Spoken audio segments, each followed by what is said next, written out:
오늘 우리가 읽은 본문의 이 말씀을 가지고 아들의 권위를 가지신 예수님, 이런 제목으로 말씀을 전하도록 하겠습니다. 드디어 예루살렘에 입성하신 예수님은 성전에 들어가셔서 장사하는 자들을 내쫓으시고 그들을 책망하셨습니다. 누가복음 19장 46절에 보면은 내 집은 기도하는 집이 되어야 하거늘 너희는 강도의 소굴을 만들었도다 하시며, 날마다 성전에서 가르치실 때에 대제사장들, 서기관들, 백성의 지도자들이 예수님을 죽이려고 꾀하였다, 이렇게 앞부분에서 기록하고 있습니다. 그래서 48절에 보니까 백성이 다 예수님에게 귀를 기울여 들으므로 그들이 어찌할 방도를 찾지 못했다, 이렇게 또 기록하고 있습니다. 그러다가 이 성경에 보니까 20장으로 넘어와서 1절에 보니까 하루는 이랬어요. 하루는, 그러니까 이 하루는 그랬는데 이게 어느 때냐면은 셋째 날입니다. 예수님이 예루살렘에 입성한 지 셋째 날. 그러니까 예수님이 입성을 언제 하셨냐면은 안식일 다음 날 입성하셨으니까 일요일 날 입성을 하셨어요. 그러니까 셋째 날이라는 거는 일, 월, 화 해서 화요일 날을 얘기합니다. 화요일 날이 되었습니다. 그게 이제 하루는 이렇게 표현하고 있어요. 예수님께서 성전에서 백성을 가르치시며 복음을 또 이게 전하시는데, 그때 다시 대제사장들하고 서기관들, 장로들이 와서 예수님한테 물었어요.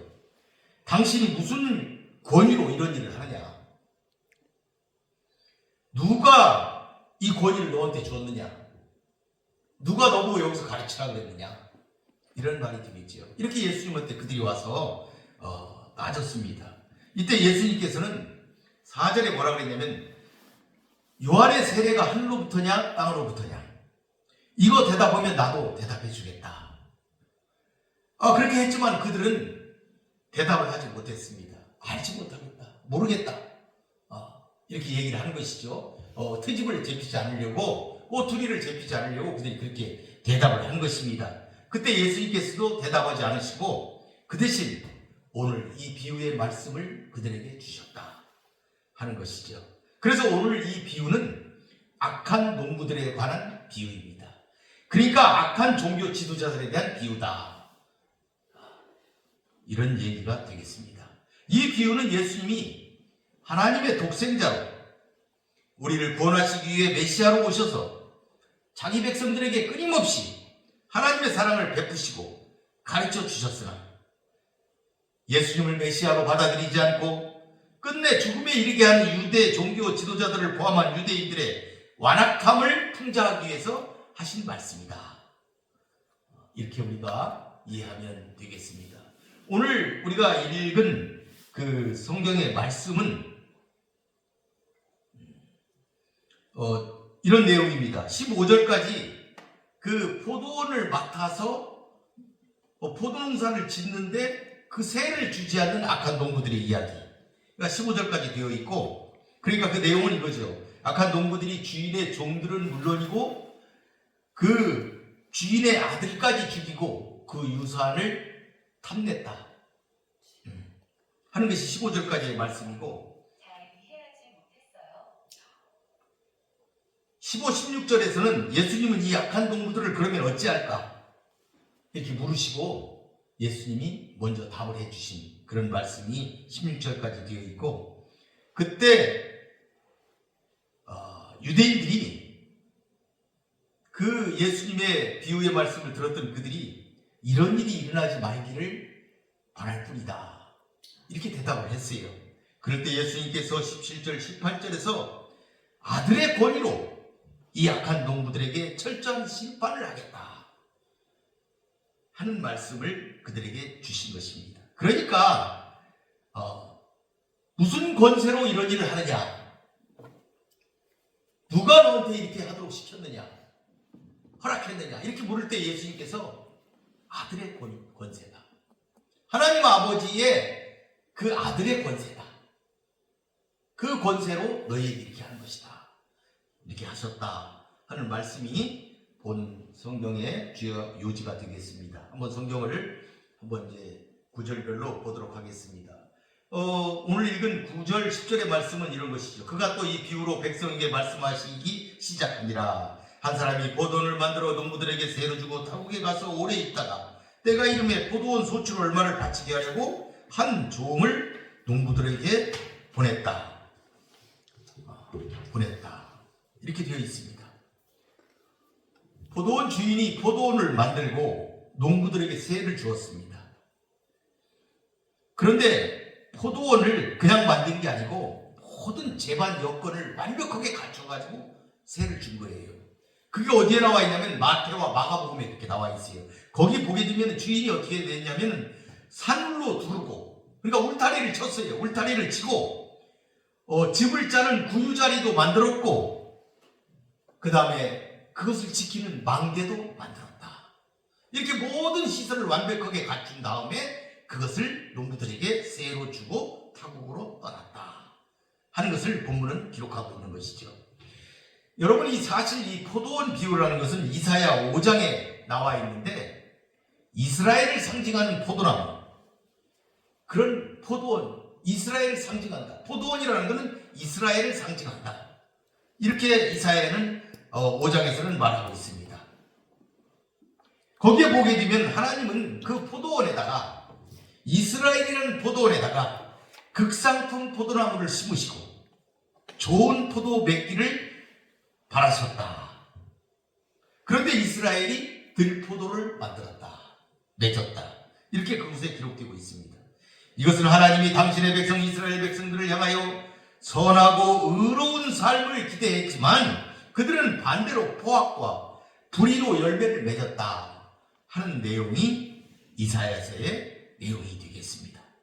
이사야는 이 비유를 통해 이스라엘 백성들의 죄악을 지적했습니다.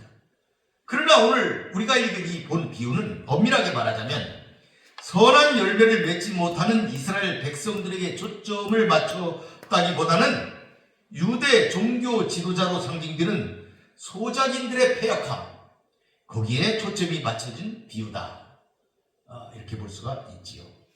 본 비유는 선하고 아름다운 열매에 대한 기대가 아니라 포도원을 잘 관리하고 가꾸며 주인에 대한 의무를 충실히 감당해야 할 소작인의 충성에 대한 기대의 의미를 담고 있다. 이렇게 볼 수가 있습니다. 즉 이는 하나님의 백성인 아름다운 포도원을 맡은 유대 종교 지도자들의 죄악을 지적하는 비유이다 하는 것이죠. 즉 지금 예루살렘에 입성하셔서 일하시는 예수님에 대하여 무슨 자격으로 일을 하느냐고 묻는 종교 지도자들에게 지금 말씀하고 계신 비유다 하는 것입니다. 이제 포도원 주인은 농부들에게 소작료를 받기 위해서 종을 보냈습니다. 그러나 악한 농부들은 그 종을 심히 때리고 능욕하고 상처를 입히기까지 하면서 아무것도 포도원 주인에게 바치지 아니했습니다. 본문에 보면 주인은 계속하여 3번에 걸쳐 종들을 보냈다, 이렇게 기록하고 있습니다. 그러나 농부들은 파송된 종들을 3번 다 모두 때리고 능욕하였습니다. 여기서 그들은 점점 더 주인이 보낸 종을 강하게 핍박했음을 잘 알 수가 있습니다. 마침내 주인은 참다 못해 사랑하는 아들을 보냈지만 악한 농부들은 결국 아들마저 죽이게 됩니다. 주인은 3명의 종 3번에 걸쳐서 보냈고 3명의 종을 3번에 걸쳐 보냈고 마지막에는 아들까지 총 4번에 걸쳐서 사람을 보내어서 소작료를 요구했지만 실패하고 만 것입니다. 마태나 마가복음에도 이 내용이 잘 기록이 되어 있습니다. 이들에게 여러 번에 걸쳐서 종을 보냈고 나중에는 아들까지 보냈다는 것이 거기에 기록입니다. 이는 무엇을 의미하느냐? 당시 유대 법에는 지주가 연속해서 3년간 소작인들에게 지주의 몫인 소작료를 받지 않거나 이를 요구하지 않을 때에는 그 포도원은 소작인의 소유가 되도록 되어 있었습니다. 이 조항을 농부들이 악용하고 있었던 것입니다. 이러한 당시의 제도와 복음서의 내용을 기록들을 볼 때 주인은 자신의 소유권을 주장하기 위해서 3년 내에 반드시 소장료를 받아야 하므로 순차적으로 종들과 아들을 보냈을 것이다. 그때의 유대 법에 따라, 그 관습에 따라 그렇게 했을 것이다. 그러한 기록일 것이다. 이렇게 우리가 볼 수가 있는 것이죠. 어쨌든 이 주인은 엄청난 인내심을 발휘해서 소작인들이 자신들의 잘못을 뉘우치고 의무를 이행할 것을 간절하게 기다리고 있었음을 잘 우리가 알 수가 있습니다. 포도원 주인이 보낸 종이 받는 그 고난은 마지막 상속자가 받는 죽음에 집중되어 있습니다. 이 같은 순환의 묘사는 곧 닥칠 예수님의 죽음과 밀접하게 연관되어 있습니다. 즉 본 비유는 하나님의 아들이신 예수께서 고난을 받으시다 결국 죽게 되실 것을 보여주는 비유다. 이렇게 할 수가 있는 것이죠. 12절에 보니까 이 주인이 세 번째 종을 보내니 이 종도 상하게 하고 내쫓은지라 이렇게 기록하고 있어요.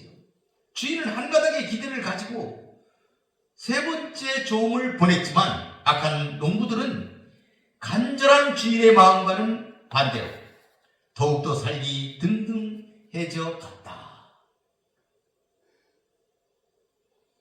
하나님은 이 땅에 계속 선지자를 보내셨습니다. 마가복음 23장 31절에 보니까 예수님이 말씀하셨어요. 예루살렘아 예루살렘아 선지자들을 죽이고 내게 파송된 자들을 돌로 치는 자여, 암탉이 그 새끼를 모음같이 내가 내 자녀를 모으려 한 일이 몇 번이더냐. 그러나 너희가 원하지 아니하였도다. 이렇게 말씀하셨습니다. 본문 20장 13절에 보니까 포도원 주인이 이르되 어찌할까?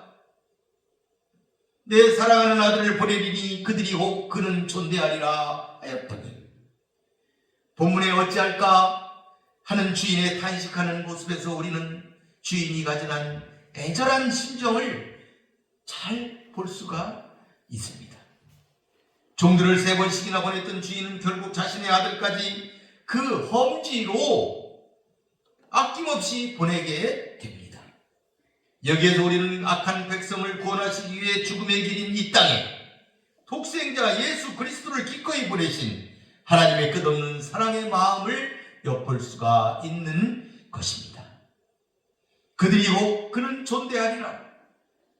주인이 농부들에게 가지는 일말의 기대는 하나님이 유대인들에게 가지는 기대와 사랑을 엿볼 수 있는 구절이다. 이렇게 볼 수가 있겠습니다. 그런 일말의 기대를 가지고 하나님은 그 아들 예수 그리스도를 이 땅에 보내셨다. 내 아들을 존대하리라. 이런 기대를 가지셨다 하는 것을 우리가 볼 수가 있습니다. 14절에 보니까 농부들이 그를 보고 서로 의논하여 이르되 이는 상속자니 죽이고 그 유산을 우리 것으로 만들자 하고, 그들은 자신의 이권을 위해 주인의 아들을 죽이려는 너무나도 패역한 결정을 하고 맙니다. 그들은 아예 상속자를 죽여 포도원의 소유권을 차지하기로 결심하였습니다. 당시에는 주인이 3년 이상 나타나지 않을 때 소작농이 그 땅의 주인이 될 수 있는 법을 그들이 지금 악용하고 있는 것입니다. 그렇게 땅 주인의 외아들이 죽게 되면 상속자가 없게 되어 포도원은 자연스럽게 악한 농부 자신들에게 돌아온다는 그런 계산을 그들이 하게 된 것입니다. 15절에 보니까 포도원 밖에 내쫓아 죽였느니라. 그런즉 포도원 주인이 이 사람들을 어떻게 하겠느냐. 이 부분은 악한 농부 비유의 내용이 있어서 최고 절정 부분입니다. 그들이 아들을 죽였다. 아들을 죽였다.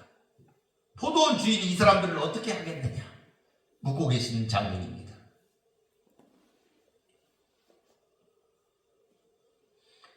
망하는 아들을 죽인 다음 포도원 밖으로 내어 던졌다. 이렇게 기록하고 있고, 마태와 누가는 포도원 밖으로 끌고 가 죽였다. 이렇게 기록하고 있습니다.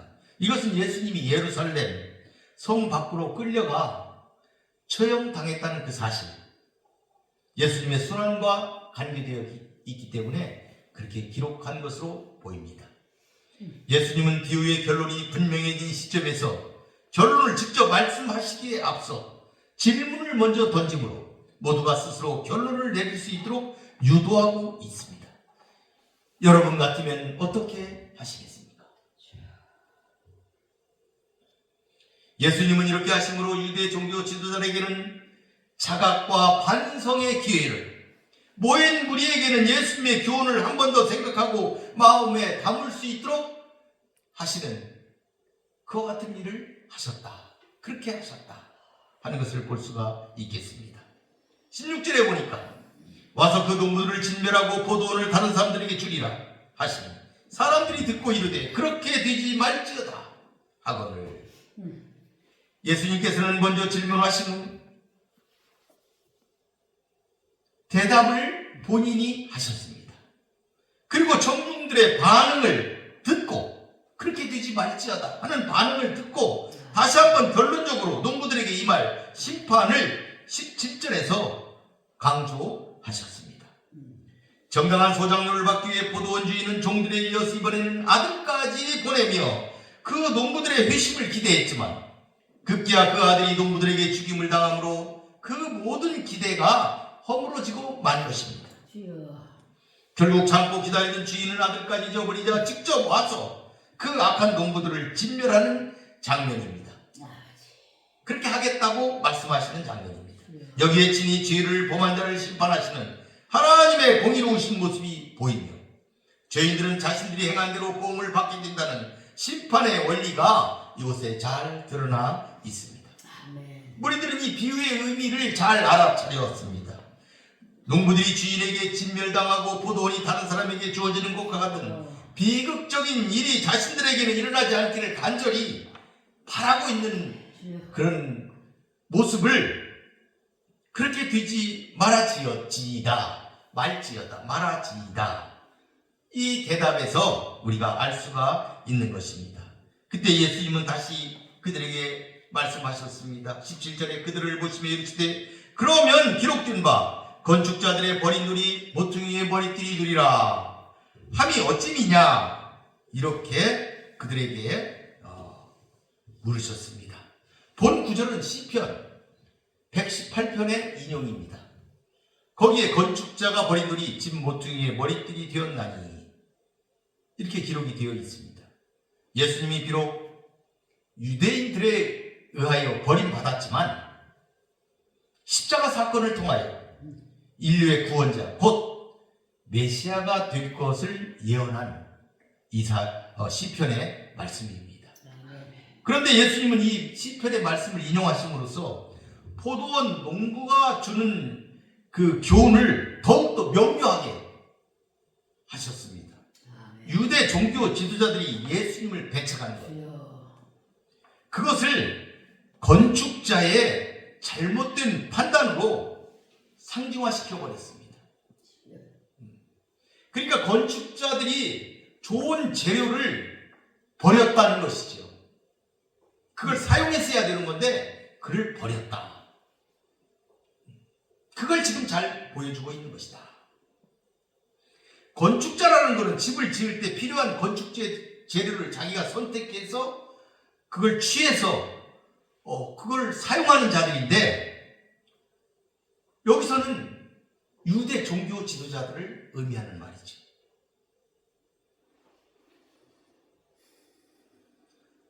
이 유대 종교 지도자들은 지금까지 많은 선지자들을 하나님이 보내셨지만 그걸 선택하지 않고 늘 죽였습니다. 그리고 쫓아냈다. 그리고 마침내 하나님이 그 아들 예수 그리스도를 마지막으로 이 땅에 보내셨는데 이들은 그 예수님을 그 유대교회 그 자기들에게 필요 없는 것으로 간주하고 필요 없는 재료로 여기고 그를 버렸다 이 말입니다. 버렸다. 그런데 예수님은 부활하셔서 교회의 기초가 되셔서 그 위에 모든 민족이 함께 지어져가는 새로운 교회 공동체의 머리털이 되셨다 아멘. 하는 것을 본문이 말하고 있는 것입니다. 그 예수님이 다시 사셔서 교회의 머리털이 되셨다. 아멘. 18절에 이어서 무릇 이 돌 위에 떨어지는 자는 깨어지겠고 이 돌이 사람 위에 떨어지면 그를 가루로 만들어 흩으리라 하시니라. 아멘. 이 본문의 말씀은 다니엘서를 다시 예수님께서 말씀하신 부분입니다. 다니엘서 2장에 보면 이런 내용이 있어요. 또 손대지 아니한 돌이 나와서 신상의 쇠와 진에게 발을 쳐서 부서뜨리매. 그러니까 돌이 나와가지고 신상의 쇠와 진흙, 발 이걸 다 부서뜨렸다 이 말이에요. 돌이 뜬 돌이 나와가지고 돌이 떠가지고 와서 신상을 부쉈다. 이게 이제 다니엘서에 나오는 내용이죠. 이 다니엘서에 나온 돌, 이거는 세상 왕국을 상징하는 그 신상. 그러니까 이 신상이라는 것이 세상 왕국을 상징하는 거예요. 그러니까 신상을 부셨다. 이거는 세상 왕국을 무너뜨렸다. 이런 내용이 되는 것이죠.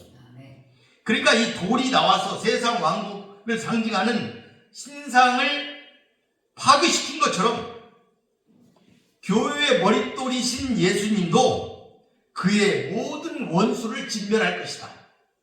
이것을 지금 말씀하고 계신 거예요.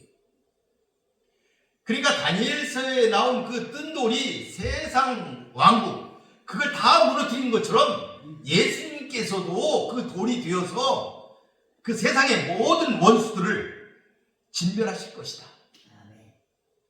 그 내용이다 이거죠. 그래서 여기 원수들은 예수 그리스도를 배척하는 두 부류, 일반 유대인들, 유대 종교 지도자들, 이런 두 부류를 지금 얘기하고 있는 것입니다. 그들을 다 진멸할 것이다. 그들을 진멸할 것이다. 원수를 진멸할 것이다. 그 원수가 두 부류, 일반 유대인들과 그 종교 지도자들, 예수님을 배반하고 거역한 자들, 그들을 얘기하고 있습니다. 그런데 그들이 어떻게 되냐면 한 부류는 돌 위에 떨어지고 또 한 부류는 반대로 떨어지는 돌에 맞는 자들, 이렇게 구분하고 있습니다. 그러니까 돌 위에 떨어지는 자는 깨어질 것이고 돌이 그 위에 떨어지면 가루가 되어 흩어질 것이다. 이런 내용이 되는 것이죠.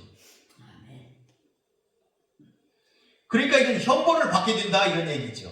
예수님을 거역한 자들은 형벌을 받는데 한 부리는 깨지는 정도. 그런데 한 부리는 완전히 부수어져서 가루처럼 되어서 흩날려 버릴 것이다. 무서운 형벌이죠. 더 무서운 형벌이죠. 심판이 차별화됐다는 걸 얘기하고 있는 것입니다. 그러니까 예수님을 거절한 유대인들은 깨어지는 정도의 멸망을 당하게 되지만 적극적으로 예수님을 배척하고 죽이려고 음모를 꾸몄던 유대 종교 지도자들은 돌이 깨어져 가루가 될 정도로 보다 더 엄중한 심판을 받을 것이다 하는 것을 지금 말씀하고 계신다. 이어지는 19절에 보게 되면 서기관들과 이 제사장들은 이 비유가 자기들을 가리킨 것을 깨달았어요. 그래서 즉시 예수님을 잡고자 했지만 백성이 두려워서 그것을 못했다.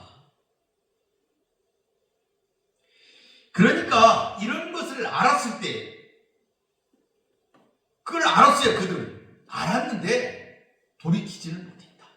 더 악해졌다. 그러니까 악한 자는 더 악해지는 것을 우리가 볼 수가 있는 거예요. 그들은 죄에서 돌이킬 수가 없었던 거예요. 더 악한 길로 나가서 멸망의 길까지, 멸망까지 그들이 도달한다 하는 것을 우리들이 본문을 통해서 깨달을 수 있는 지혜다.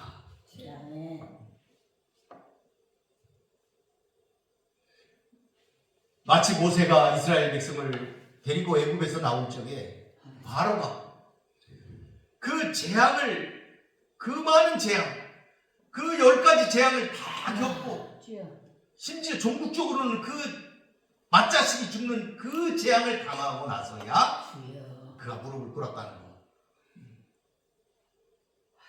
얼마나 참담할 정도로 음. 인간들이 패역했는지 그걸 잘 나타내고 있다. 이렇게 볼 수가 있겠습니다. 아멘. 오늘 우리는 악한 농부들에 관한 비유를 살펴보았습니다. 이 비유는 고난주간의 셋째 날 화요일에 있었던 논쟁 사건을 다루고 있습니다. 이는 앞선 권위 논쟁과 깊은 관련이 있는 것으로 선지자들을 핍박하고 심지어 그리스도마저 거부하고 십자가에 못 박아 죽일 유대인들의 완악함을 풍자하고 심판을 경고하기 위해 주어졌습니다. 오늘 우리는 이 이야기에서 몇 가지만 한번 짚어보도록 하겠습니다. 첫째는 하나님은 우리가 일할 모든 여건을 갖추시고 일하도록 하신다 하는 점입니다.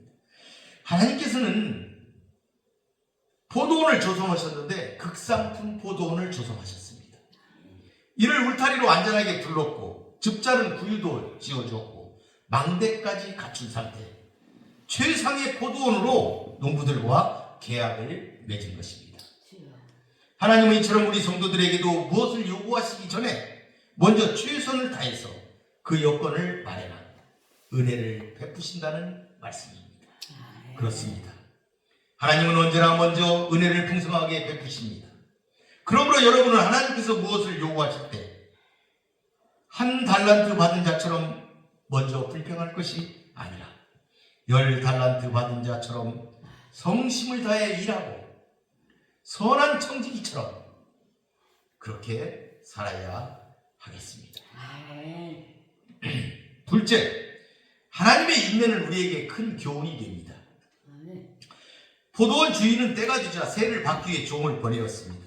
그러나 농부들은 세를 내기는커녕 오히려 주인이 보낸 종을 3번씩이나 때리고 거저 보내었습니다. 그러나 그때까지도 주인은 패역한 농부들에 대하여 어떠한 조치도 취하지 않고 인내하셨습니다. 이것은 신앙의 열매를 맺지 못하고 도리어 하나님이 보내신 선지자들을 박해하고 죽인 이스라엘 백성들을 향한 하나님의 지극한 인내를 보여줍니다. 마치 집 나간 당자를 기다린 아버지처럼 하나님께서는 이스라엘 백성이 온전히 회개하고 돌아오길 인내하며 기다리신 것입니다. 우리는 여기에서 무엇보다도 이러한 하나님의 인내를 배워야 합니다. 우리의 인생에서 일어나는 모든 일에서 하나님의 관계에서 이웃과의 관계, 가족과의 관계에서도 참고 기다릴 줄 아는 인내하는 법을 배워야 하겠습니다. 야고보서에 보니까 인내를 온전히 이루라. 이는 너희로 온전하고 구비하여 조금도 부족함이 없게 하려 함이라 하셨습니다. 인내는 부족함이 없게 하는 것입니다. 인내를 배워 이루시기를 바라겠습니다. 세 번째는 사람은 자신의 완악함으로 인해 멸망하는 것입니다. 참으로 농부들에 대한 포도원 주인의 자비는 상식을 초월할 만큼 크고 놀라웠습니다. 그러므로 인간이 하나님의 심판을 받아 멸망한다면 그것은 결코 하나님의 은혜나 자비가 부족해서가 아니라는 말입니다. 인간이 멸망하는 것은 오직 인간이 그 완악함으로 끝까지 하나님의 자비와 은혜를 거부하고 계속해서 패역하게 행동하기 때문입니다. 하나님의 자비가 부족해서가 아닙니다. 농부들을 보십시오. 상속자를 죽이고 소유를 빼앗으려는 악한 행위처럼 만족할 줄 모르고 감사할 줄 모르는 탐욕이 그를 멸망으로 이끈 것입니다. 불의한 의도, 불의한 과정, 그리고 불의한 그 결과는 심판을 부른다는 사실을 기억합시다. 심판 때 그 주인은 와서 그 농부들을 진멸하고 포도원을 다른 사람들에게 주리라 하시니 하셨습니다. 하나님은 늘 자비만 베푸시는 분이 아니라는 사실을 기억하시기 바라겠습니다. 넷째, 그리스도는 하나님의 아들로서의 권위를 가지셨습니다. 예수님은 하나님의 아들로서 세상을 심판하러 오신 것이 아닙니다. 세상을 구원하러 오셨습니다. 하나님은 우리가 회개하고 돌아오기를 원하시지만 심판주로서 다시 오실 것입니다. 요한복음 5장에 이렇게 기록되어 있습니다. 아버지께서 아무도 심판하지 아니하시고 심판을 다 아들에게 맡기셨다. 아들이 심판한다 하는 내용입니다. 그리고 본문에 무릇 이 돌 위에 떨어지는 자는 깨어지겠고 이 돌이 사람 위에 떨어지면 그를 가루로 만들어 흩으리라 하셨습니다. 예수님을 배척하고 대적하는 자는 준엄한 심판을 면치 못한다는 경고입니다. 예수님은 하나님의 아들의 권위를 가지셨음을 우리가 다시 한번 기억하시기를 바라겠습니다. 그래서 예수님의 심판은 의롭습니다. 왜냐하면 나는 나의 뜻대로 하려 하지 않고 나를 보내신 이 뜻대로 할 것이기 때문이다.